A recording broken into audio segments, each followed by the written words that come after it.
오늘 설교 제목을 보고 좀 이상하게 생각하는 분이 계실지도 모르겠습니다. 왜냐하면 설교 제목이 항존직 선거이거든요.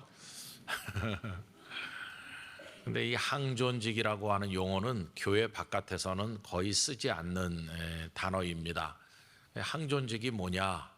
우리 교단 헌법 22조에 보면 항존직은 장로, 안수집사, 권사이며 그 시무는 70세가 되는 해에 연말까지로 한다라고 되어 있습니다.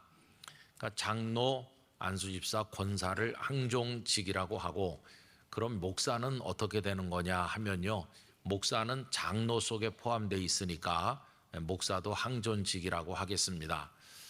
그 다음 바로 23조에는 임시직 이야기가 나오는데, 임시직은 전도사, 집사이며 그 심우기간은 1년이고 연임할 수 있다. 단 연임되는 경우 70세가 되는 해의 연말까지 심우할 수 있다라고 되어 있습니다. 그러니까 항존직이 있으면 임시직도 있는 건데 아주 간단합니다. 목사, 장로, 안수집사, 권사님은 한번 되시면 70세까지 그냥 쭉 하시니까 그걸 항존이라고 부르는 것이고요. 서리 집사님이나 또 전도사님은 매년 임명하는 것처럼 반복되거든요. 그래서 매년 임명이 되면은 70세까지는 하신다는 거죠. 이제 이런 구분이 있는 가운데, 만약에 제가 어떤 분 한 분을 후보자로 추천한다면 그분이 영락교회 장로님이나 안수집사님이 되실 수 있겠는지를 생각해 보시기 바랍니다. 제가 추천하려고 하는 이의 이름은 레위입니다. 이 사람 돈 제법 많은 사람입니다. 근데 문제가 하나 있는데 평판이 바닥입니다. 많은 사람들이 욕하고 손가락질합니다. 그 이유는 직업이 좀 안 좋기 때문인데, 이 사람의 직업은 세리인데 자기 동족들에게서 세금을 많이 걷어다가 지배하고 있는 로마에다 갖다 바치고 나머지는 자기 주머니 속에 넣는 식으로 하니까 같은 동족들이 볼 때는 저 매국노가 아닌가, 동족의 피를 빨아서 적들에게 바치고 자기 배를 불린다. 이래서 그 사회에서 창기보다도 더 못한 취급을 받는 사람이 바로 이 세리인데, 레위가 바로 그 세리입니다. 자, 그럼 여러분, 제가 그 사람을 영락교회 항존 직분자 후보로 천거를 한다면 여러분들께서 그를 지지해 주시겠습니까? 아마 지지하는 분이 없을 거예요. 아이고, 우리 목사님이 갑자기 이상해졌네.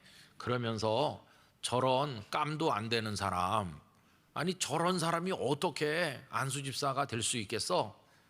그러면서 한 분도 지지하지 않을 것입니다. 여러분, 만약에 제가 투표를 한다고 해도 저도 마찬가지일 거예요. 아니 그런 사람이 어떻게 교회에서 중요한 일을 하겠는가? 아마 저도 같은 생각일 것입니다. 근데 참 이상한 일이 있습니다. 그게 뭐냐 하면은 그 사람을 적극 지지하는 이가 있다는 거예요. 적극 지지했을 뿐만 아니라 영락교회 목사, 장로, 권사, 안수집사와는 비교도 안 될 만큼 영광스럽고 또 영광스러운 제자로 삼은 분이 계시다는 거예요. 그분이 누구실까요? 예수님이시죠. 예수님. 예수님께서 그런 형편없는 사람을 제자로 불러 세우시는 이야기가 오늘 읽은 말씀 14절에 나오고 있습니다. 같이 한번 읽어보겠습니다. 또 지나가시다가 알페오의 아들 레위가 세관에 앉아있는 것을 보시고 그에게 이르시되 나를 따르라 하시니 일어나 따르니라. 아멘 할래니까 조금 떨떠름한, 아니 예수님은 사람이 없나? 아니 어쩌자고 그런 사람을 뽑아가지고 세우셨나? 이런 생각이 들지 않으세요? 이 레위가 마태가 된 것이고, 우리 모두가 사랑하는 마태복음을 그 마태가 성령의 감동 가운데 기록하신 겁니다. 자, 여러분, 예수님의 선택이 마음에 드세요? 아니 뽑을 사람이 없어서 그런 사람을 뽑으시나? 아니 좀 그 사회에서 존경받고 좀 인텔리고 모두가 다 우러러보는 그런 사람을 선택해야지. 여러분, 아닌 게 아니라 예수님도 남들 볼 때 초라하고 남노하셨는데다가 따라다니는 사람들 하나하나가 다 그런 사람들이다 보니까 세상 사람들이 예수님과 그 제자들을 다 마음속으로 경멸했어요. 어이구, 저 예수 선생 곁에는 사람이 정말 없나 보다. 어떻게 저런 자들과 함께 다니나, 이렇게 깔보고 그랬거든요. 당시 사람들이 예수님의 제자들을 우습게 생각하는 것을 보여주는 성경 말씀이 있는데 사도행전 4장 13절입니다. 그들이 베드로와 요한이 담대하게 말함을 보고 그들을 본래 학문 없는 범인으로 알았다가 이상히 여기며 또 전에 예수와 함께 있던 줄도 알고 라는 구절이 있잖아요. 예수님께서 이제 다 승천하시고 나서 제자들이 복음을 전도하는데 산헤드린 공회에서 베드로와 요한을 끌어왔습니다. 산헤드린 공회는 그 사회에서 가장 지체놓고 가장 존경받는 사람들이잖아요. 그들이 떡하니 앉아있는 가운데 베드로와 요한 두 사람이 끌려왔어요. 그런데 이 산헤드린 공회원들은 베드로와 요한, 다시 말해서 예수님의 제자들을 어떤 눈으로 경멸하고 있었느냐 하면 학문 없는 범인이다라고 생각했다는 거예요. 학문 없는 범인이라는 것은 배운 게 없는 형편없는 작자들, 여기 범인이라는 말은 그저 그렇고 그런 사람, 그런 뜻이거든요. 평범한 사람. 그래서 예수님의 제자들을 배운 것도 없는 그냥 평범한 사람 정도로 여겼었는데 막상 말을 시켜보니까 베드로와 요한이 얼마나 당당하게 기탄 없이 말하는지 놀랐다 하는 얘기거든요. 그러니까 평소에 그들이 예수님의 제자들을 바라보는 시선이 그들을 비웃는 시선이었다는 것을 우리가 알 수 있지 않습니까? 자, 여러분, 왜 예수님은 누가 봐도 입이 떡 벌어질 만큼 좀 훌륭하고 대단한 사람들을 부르지 않고 이렇게 남들이 봐도 멸시하는, 만약에 오늘 영락교회 안수 집사나 장로 후보가 되려고 하면 한 사람도 지지하는 사람이 없을 것 같은 그런 사람을 왜 선택해서 세우셨는지, 그게 이제 우리의 관심사라고 하는 것입니다. 예수님께서는 왜 그렇게 하셨을까요? 여러분, 여기 아주 중요한 교훈이 있고 기독교 복음의 핵심이 이 속에 녹아 있는 것입니다. 왜 그렇게 하셨을까? 그것은 세상에서 사람을 평가하는 방식과 예수님께서 사람을 평가하는 방식이 전혀 다르시기 때문이라는 겁니다. 우선 첫째로 주님은요, 상대평가를 하는 분이 아니고 절대평가를 하시는 분이세요. 그래서 10명 중에 3명 이런 방식으로 하시는 분이 아니라는 것입니다. 올림픽 같은 데 보면 어떤 종목의 선수들이 많이 출전하는데 아주 탁월한 선수가 있어서 금메달을 받으면 나머지 선수들은 지난 수년간의 땀과 눈물이 헛수고가 되는 거예요. 고개를 푹 숙이고 경기장을 빠져나가는 탈락한 선수들의 뒷모습이 얼마나 안타깝습니까? 이건 상대평가가 가져온 아픔이죠. 그런데 주님은 그렇게 하시지 않는다는 거예요. 그걸 알고 있었던 사람이 사도 바울이십니다. 사도 바울이 디모데후서 4장 7절 8절에서 이런 말씀을 고백하잖아요. 나는 선한 싸움을 싸우고 나의 달려갈 길을 마치고 믿음을 지켰으니, 8절은 다 같이 읽읍시다. 이제 후로는 나를 위하여 의의 면류관이 예비되었으므로 주 곧 의로우신 재판장이 그날에 내게 주실 것이며 내게만 아니라 주의 나타나심을 사모하는 모든 자에게 도니라. 아멘. 이 말씀이 정말 좋아요. 왜 그러냐 하면 바울 사도는 주께서 나에게 의의 면류관을 주신다는 거예요. 그런데 내게만 아니라 나에게만 주시는 게 아니고 주의 나타나심을 사모하는 모든 자, 주님을 신실하게 믿고 따르면서 주님을 사모하는 모든 사람에게도 똑같이 주신다는 거예요. 그래서 여러분, 얼마나 좋은지 모르겠어요. 바울이 면류관 받았기 때문에 우리는 쳐다만 보는 게 아니라 우리도 주님을 신실하게 믿고 주님을 사모하면 우리에게도 똑같은 면류관이 주어지게 된다는 것이에요. 그래서 주님께는 면류관이 굉장히 많구나 하는 것을 깨닫게 되니까 이게 주님의 방식이에요. 그 다음에 주님께서 사람을 보시는 전혀 세상과 다른 방식 중에 하나는, 우리 주님은 겉모습의 자격이나 외모나 이런 걸 보시는 게 아니고 우리의 마음속, 우리의 영혼 깊은 곳 중심을 보신다는 것이에요. 여러분, 사울왕이 잘못하고 있기 때문에 하나님께서는 그를 대신할 그 다음 왕을 세우기 위해서 사무엘을 베들레헴으로 보내서 이새의 여러 아들들 중에 한 사람에게 기름을 부어서 사울을 대신할 사람으로 세우게 하셔서 사무엘이 베들레헴에 가지 않았습니까? 그래서 이새의 아들들을 만나는데 맏아들 엘리압을 보는 순간 금방 마음이 빼앗겼습니다. 엘리압이 얼마나 잘생기고 훌륭해 보이는지, 이 사람이구나 이렇게 마음이 뺏긴 그 순간 하나님께서 사무엘 선지자에게 말씀하셨잖아요. 이게 사무엘상 16장 7절이죠. 다 같이 읽어보겠습니다. 여호와께서 사무엘에게 이르시되 그의 용모와 키를 보지 말라. 내가 이미 그를 버렸노라. 내가 보는 것은 사람과 같지 아니하니 사람은 외모를 보거니와 나 여호와는 중심을 보느니라 하시더라. 아멘. 사람은 외모, 겉을 봐요. 잘생겼냐, 뭐 키가 훤칠하냐, 그 사람 무슨 자격증이 있느냐, 공부는 어디까지 했느냐, 그 사람 능력이 뭐 어떠냐, 이런 것들을 보는 거죠. 그런데 주께서 보시는 기준은 그런 겉모습이 아니고 그의 마음속을 보신다. 기준이 전혀 다르지 않습니까? 그래서 우리 주님은 절대 평가를 하시고 사람들의 마음속을 보신다는 거예요. 세상의 평가 방식과는 전혀 다르다는 사실을 알 수 있죠. 자, 그럼 오늘 왜 이런 얘기를 나누는 것입니까? 그 이유는요, 우리 모두가 다 항존직이기 때문에 그래요. 주님께서 우리에게 표를 주셔야 우리가 항존 그리스도인이 된다는 것이, 오늘 3부에 참여한 모든 분들이 그 복을 얻게 되시기를 기원합니다. 그럼 여러분, 우리가 이제 주님 앞에 서 있는 거예요. 주님이 날 마음에 들어 하실까? 주님이 나에게 한 표 주실까?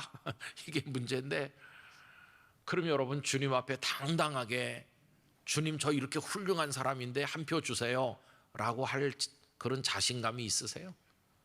우리 성도들 붙들고 스스로를 어떤 존재라고 생각하세요? 그러면은 많은 분들이 저는 뭐 보잘것이 없어요. 저는 뭐 할 줄 아는 것도 없고 저는 정말 못난 사람이에요. 저 같은 사람이 뭘 나서겠어요? 이렇게 말씀하는 분이 의외로 많다는 것을 알고 있습니다. 이해는 합니다. 왜 그러냐 하면 우리 사회 자체가 사람을 이렇게 나눠 놓잖아요. 높은 사람, 낮은 사람, 뭐 배운 사람, 많이 안 배운 사람, 가진 사람, 못 가진 사람, 잘난 사람, 그렇지 않은 사람, 뭐 다양한 기준으로 이렇게 나눠 가지고, 그리고 뭐 귀한 사람, 천한 사람 해가지고 그동안 우리 수십 년을 그렇게 살다 보니까 우리도 모르는 사이에 그게 익숙해졌고 때로는 세뇌당했고, 그래가지고 우리 자신을 형편없게 생각하고 기가 죽은 그런 경우도 많이 있다는 것이. 그런데 여러분 기억하셔야 됩니다. 비록 우리가 뭐 많이 가지지 못했고 또 신분이 낮고 뭐 우리가 좀 천한 자리에 있다고 그래, 아주 낮고 보잘것없다고 합시다. 그러나 기억하셔야 될 것은 그렇다고 해서 우리가 천한 건 아니라는 거예요. 그걸 기억하는 것이 너무도 중요해요. 여러분, 낮은 자리에 떨어져 있고 자신감이 없다고 그래서 천한 건 절대 아니라는 걸 기억하셔야 됩니다.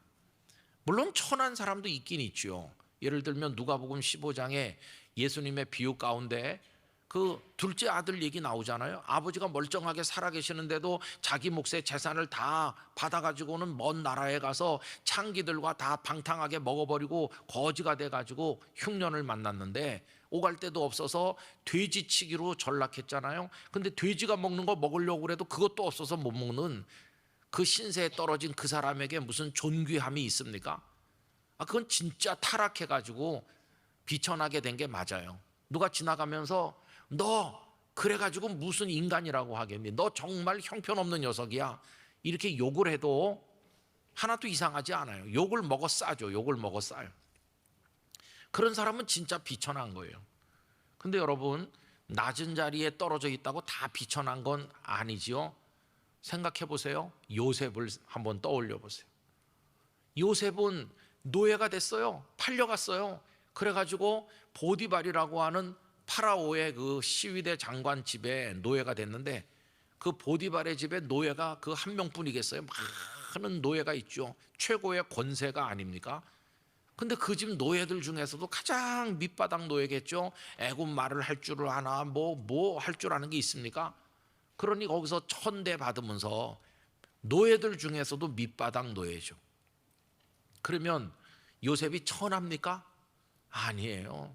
낮은 자리에 있으나 그는 존귀한 사람입니다. 왜 그러냐 하면, 그를 그렇게 보냈지만 그 속에는 하나님의 손길이 있고 하나님께서 그를 택하신 사람 아닙니까? 하나님의 방대한 계획이 있어요.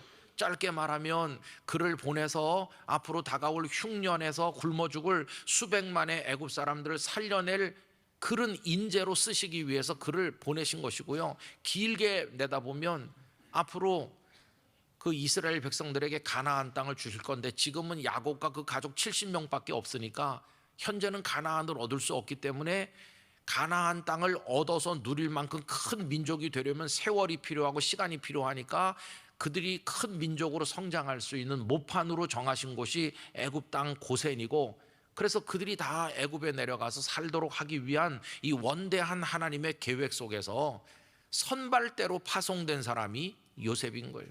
그는 하나님의 택한 일꾼이고 존귀한 사람이죠. 나중에 흉년이 왔을 때 무수한 사람들이 그 앞에 머리 숙여서 절을 올렸을 때 그가 존귀한 사람이라는 게 증명이 된 거 아닙니까?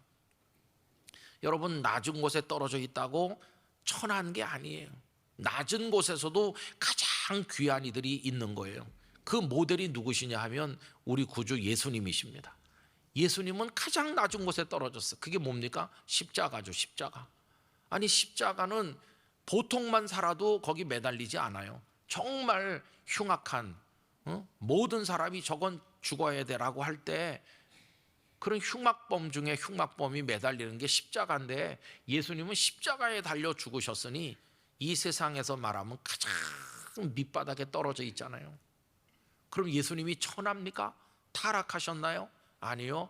예수님은 하나님 그분이시고 가장 낮은 곳에 계시지만 가장 높은 분이시고 가장 모욕과 멸시와 천대를 받으셨지만 사실은 가장 영광스러우신 분이시잖아요. 만왕의 왕이고 만주의 주님 아니십니까? 그러니까 여러분, 그걸 생각해 보면 비록 내가 이 세상에 사는 동안에 보잘것 없고 내가 생각해도 내가 못난 것 같다고 할지라도 절대로 나를 그런 자로 낙인 찍으면 안 돼요. 여러분, 주님 안에서 우리가 존귀하다는 사실을 기억하시기를 바라는 것입니다. 그게 너무도 중요한 것이에요. 주님은 우리를 보시고 너는 이제 형편없구나 이렇게 낙인 찍는 분이 아니세요. 우리 스스로가 우리를 그렇게 해서는 절대로 안 된다는 걸 알아야 됩니다. 이제 문제가 마지막에 하나 남는데 그게 뭐냐 하면은, 아니 그러면 진짜 천하고 보잘것없는 자는 어떻게 되는 건가 하는 겁니다. 요셉은 그 속에 하나님의 뜻이 있었고 예수님은 우리의 구주로 오신 분이니까 경우가 다르다 치고, 정말 그 둘째 아들 탕자처럼 진짜 형편없으면 그 사람도 희망이 있나? 근데 그게 문제죠. 이 이야기를 하기 위해서 오늘 본문에 그 세리 레위 이야기로 다시 돌아올 필요가 있어요. 그럼 여러분, 레위를 우리 영락교회에 와서 한번 붙여보면 집사가 될 택도 없는 그런 형편없는 사람을 예수님이 선택하신 건 도대체 왜 그런 겁니까? 그 레위가 겉으로는 세리고 형편없어 보이지만 그 사람 마음속은 중심을 보시는 주님이 볼 때는 아주 선량하고 하나님을 사랑하고 아주 특별했기 때문에 그를 부르셨나? 여러분, 그럴까요? 겉은 세리지만 속은 아주 훌륭하니까 주님이 그를 제자로 부르셨을까요? 그게 아니에요. 주님께서 레위를 찾아가신 그 시점에서의 그 레위는 겉도 형편없고 속도 형편없어요. 겉으로 보면 형편없는 세리에다가 그의 영혼 속에도 돈에 대한 욕망으로 꽉 차 있고 동족도 모르고 이웃도 모르는 그런 사람, 그 속이 다 망가져 있어요. 안으로 보나 밖으로 보나 이 사람은 진짜 타락했고 형편없는 사람이에요. 아니 그러면 어떻게 그런 사람을 주님께서 불러 세우셨나? 여기 이제 결정적인 게 하나 있는 거예요. 주님은 안과 밖이 다 썩어 부패한 그를 부르셨는데 그냥 부르신 게 아니고 그를 변화시켜서 그를 새 사람이 되게 해서 부르신 것이에요. 이게 결정적으로 중요한 것이에요. 여러분, 변화시켜서 새 사람이 되게 하셔서 부르신 것이에요. 그럼 그가 변화됐다고 하는 증거가 뭐냐? 그 증거는요, 계속해서 세리의 삶을 살지 않고 지난 세월에 살아온 그 모든 삶을 다 버렸다는 거예요. 더 이상 그는 세리로 살지 않았다. 과거와의 단절, 포기한 거, 이게 그가 변했다는 증거고, 이제는 주님이 부르시니 주님만 따라가기로 결심을 하고 따라 나간 그의 삶의 결단, 이게 바로 그가 변하여 새 사람이 되었다는 증거예요. 여러분, 주님은 그래서 도저히 저 사람은 희망이 없을 거야 라고 하는 사람까지도 변하여 새 사람 되게 만들어서 당신의 사람으로 세우시고 한 표 주시는 것이에요. 그게 주님의 은혜입니다. 은혜. 이 이야기는 그 누가복음 15장의 그 탕자 얘기로 바로 연결돼요. 그 탕자는 돼지치기가 됐는데 그래서 희망이 없었나요? 아닙니다. 그 사람도 희망이 있는 거예요. 어느 날 내가 왜 이렇게 신세가 처량해졌나? 우리 아버지 집에 가면 배부른 사람이 많은데 나는 여기서 굶어 죽게 생겼구나. 그리고 완전히 망해버린 그 모습으로, 거지 모습으로 아버지 집에 돌아가잖아요. 그럼 아버지는 그를 쫓아냈습니까? 아닙니다. 그를 아들로 받아주시는 거예요. 씻기고 새 옷을 입히고 다시 가락지를 끼워주고 새 신발을 신기고 잔치를 열어서 그를 영접했는데, 이게 주님의 은혜고 사랑이고 축복인 것이에요. 회복시켜서 다시 아들로 바꿔서 그를 받아주시는 거예요. 여러분, 이 속에 복음의 핵심이 다 녹아있지 않습니까? 누구든지 주님 안에서 새 사람이 되는 줄 믿습니다. 고린도후서 5장 17절 말씀, 그런즉 누구든지 그리스도 안에 있으면 새로운 피조물, 새로운 존재다, 뉴빙이다, 새로운 피조물이라. 이전 것은, 예전에 그 부끄럽고 타락했던 모습은 다 지나갔으니 이제 새 것이, 새로운 존재가 되었다고 말씀하고 있는 거예요. 다른 사람은 나를 조롱해요. 세상은 나를 비웃어요. 그래도 주님은 나를 맞아주시는 거예요. 여기 하나님의 넓으신 사랑이 있다는 것을 알아야 됩니다. 그래서 이제 우리가 할 일이 뭐냐 하면 주님께 나가는 거예요. 주님, 저에게도 한 표 주세요. 저 같은 자도 희망이 있습니까? 저를 좀 새롭게 해주세요. 타락하고 무너진 저를 이렇게 세워주시고 주님의 은혜로 저를 변화시켜 주시옵소서, 이렇게 하는 거예요. 여러분, 오늘 본문 맨 마지막 절 제가 읽어드리면 이렇죠. 예수께서 들으시고 그들에게 이르시되 건강한 자에게는 의사가 쓸데없고 병든 자에게라야 쓸데있느니라. 나는 의인을 부르러 온 것이 아니고, 무슨 얘기입니까? 의롭고 자격이 있는 사람에게 한 표 주려고 온 게 아니고 한 표 받을 자격이 없는 죄인을 부르러 왔노라. 할렐루야. 그게 주님의 오신 목적이고 그게 복음 속에 나타난 하나님의 사랑이라는 걸 알 수 있어요. 그럼 어떻게 그 새 사람 만들어주시는 은혜를 입을 수 있을까? 우리 지난주일 말씀 맨 마지막에 회개하는 것이 중요하다고 그랬잖아요. 두 손 들고 주님, 저를 받아주세요. 저는 타락한 죄인이고 밑바닥에 떨어졌습니다. 그러나 저도 주님 곁에 영원히 머무르는 항존 하나님의 자녀가 되고 싶습니다. 그런데 두 손 들고 나갈 때 주님은 외면치 않으시고 우리를 받아주실 줄 믿습니다. 비록 세상에서는 박수갈채를 받는 사람이 못 된다 할지라도, 부족함이 많을지라도 우리 주님 앞에서는 환영받고, 아까 그 사도 바울이 내게만 아니라 주의 나타나심을 사모하는 모든 자에게 다 면류관 주신다고 그랬죠. 그래서 여러분, 그렇게 주님 앞에 나갈 때 우리도 면류관 쓰게 될 줄 믿습니다. 그래서 무조건 하나씩 써라 그렇게 하지 않으시고 사이즈를 이미 다 재놓으셨을 거예요. 오늘 예배하는 모든 분들에게 한 분의 예외도 없이 그런 은혜가 임할 줄 믿습니다. 그 안에서 주님과 더불어 살아가는 우리 성도들 되시기를 축복합니다.